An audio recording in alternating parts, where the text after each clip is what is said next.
আসসালামু আলাইকুম রহমতুল্লাহি ওবারাকাতু। সম্মানিত কোরআন প্রেমিক আমার ভাই বোনেরা, আশা করি আল্লাহর মেহেরবানিতে আপনারা সুস্থ আছেন, ভালো আছেন। চলে এসেছি আমরা কোরআন শিক্ষা ক্লাসে।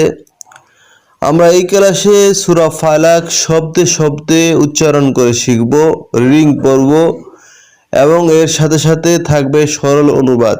আমরা ভিডিওটা না টেনে সম্পূর্ণ ভিডিওটা দেখি, তাহলে আমরা উপকৃত হতে পারবো ইনশাআল্লাহ।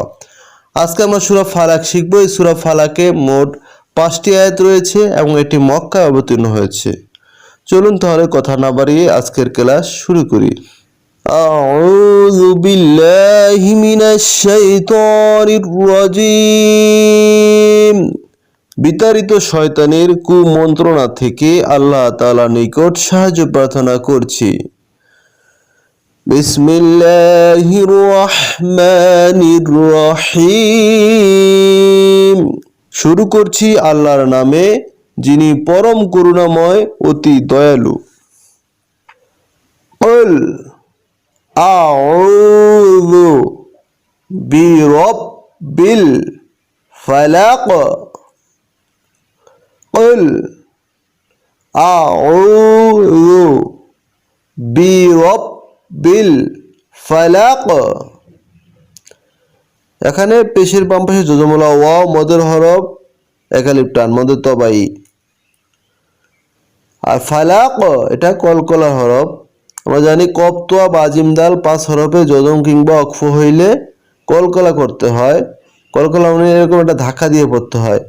ফালাক। কুল আউযু বিরাব্বিল ফালাক। এখন আমরা অর্থ জেনে নেব। বলো, আমি আশ্রয় চাচ্ছি উষার স্রষ্টার। মিন শাররি মা খলাক। মিন শাররি মা খলাক। মিন এখানে নুন সাকিনের পরে ইকফার হরফ শিন এসেছে, এই জন্য ইকফার গুণনা হয়েছে, মিন না হয়ে মিং হয়েছে। আর এখানে জবরের বাম পাশে খালি আলিফ, মদের হরফ, মদের তবাই এক আলিফ টান।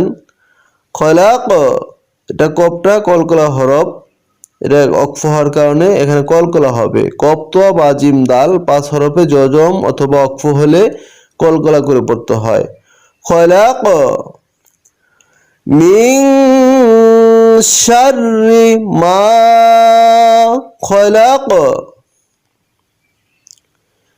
তিনি যা সৃষ্টি করেছেন উহার অনিষ্টতা হতে।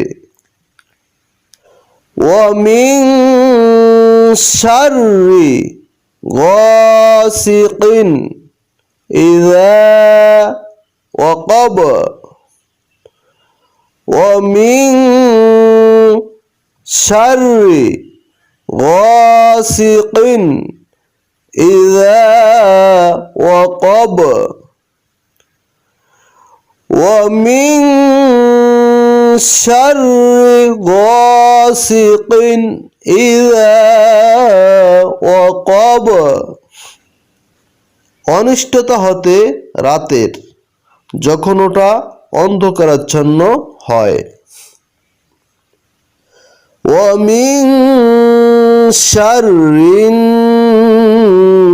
নাফাসাতি ফিল উকদ। ওয়া মিন শাররিন নাফাসাতি ফিল উকদ। ওয়া মিন শাররিন নাফাসাতি ফিল উকদ। এখানে ইকফার গুণনা হয়েছে, নুন সাকিনের পরে ইকফার হরফ শিন এসেছে, ইকফার হরফ 15টি, তার মধ্যে শিন, এজন্য ইকফার গুণনা হয়েছে। অমিন না হয়ে অমিন হয়েছে। এখানে দেখুন নুনের উপরে তাজিদ রয়েছে, নুনে মিমে তাজিদ হলে গুণনা করা ওয়াজিব। শাররিন নাফা এরকম খাড়া জবর হলে এক আলিফ টান হয়। এই যে সায়ের উপরে খাড়া জবর আছে, এখানে সায়েও এক আলিফ টান হয়েছে। নাফাসাতি। উকদ এ দাল কপ্তোয়া বা জিম দাল এই 5 হরফে কল অক্ফ হলে অথবা জজম হইলে কলকলা করতে হয়। উকদ। ওয়া মিন শাররিন নাফাসাতি ফিল উকদ, এবং ওইসব নারীর অনিষ্টতা হতে যারা গ্রন্থিতে ফুৎকার দেয়।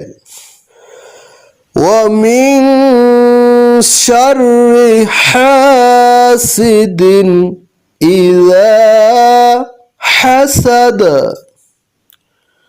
ওয়া মিন শাররি হাসিদিন ইযা হাসাদ। অমিং এখানে সেই ইকফার গুণনাটা এর পূর্বের আয়াতে যে কায়দাটা বলেছি যে নুন সাকিনের পরে ইকফার হরফ এসেছে, ইকফার গুণনা হয়েছে অমিং। আর এখানে জবরের বাম পাশে খালি আলিফ মদের হরফ, মদের তবাই এক আলিফ টান হা। এখানে দেখুন তানবিনের পরে ইজার হরফ এসেছে, ইজার হরফ 6টি, হামজাহা আইনহা গইন খ। এখানে ইজার হরফ আসার কারণে কোনো গুণনা হয় না, স্পষ্ট করে পড়তে হয়েছে হাসিদিন, এখানে কোনো গুণনা হয় নাই। আর এখানে জালের উপরে রয়েছে জবর, তার বাম পাশে খালি আলিফ মধ্যে তোবাই মদের হরফ এক আলিফ টান ইযা হাসাদ, এখানে কলকলা হয়েছে কপ্তোয়া বা জিম দাল এই 5 হরফে জজম অথবা ওয়াকফ হলে কলকলা করতে হয়। ওয়া মিন শাররি হাসিদিন ইযা হাসাদ, এবং অনিষ্টতা হতে হিংসুকের যখন সে হিংসা করে। সাদাকাল্লাহুল আযীম। তো বন্ধুরা, ভিডিওটা কেমন লেগেছে অবশ্যই কমেন্ট করে জানাবেন। আপনাদের একটি লাইক কমেন্টে আমাদের পরবর্তী ভিডিও বানাতে উৎসাহিত করে। তো বন্ধুরা, যদি ভিডিওটি ভালো লেগে থাকে, যদি মানুষের কল্যাণকর মনে হয়, তাহলে অবশ্যই একটি লাইক কমেন্ট এবং শেয়ার করে দিবেন আর সাবস্ক্রাইব করে আমাদের সাথেই থাকবেন। আল্লাহ তাআলা সকল মানুষকে কোরআন শরীফ সহিভাবে শেখার তৌফিক দান করুক, আমিন। পরবর্তী ক্লাস দেখার আমন্ত্রণ জানিয়ে আজকের মতো বিদায় নিচ্ছি। আল্লাহ হাফেজ।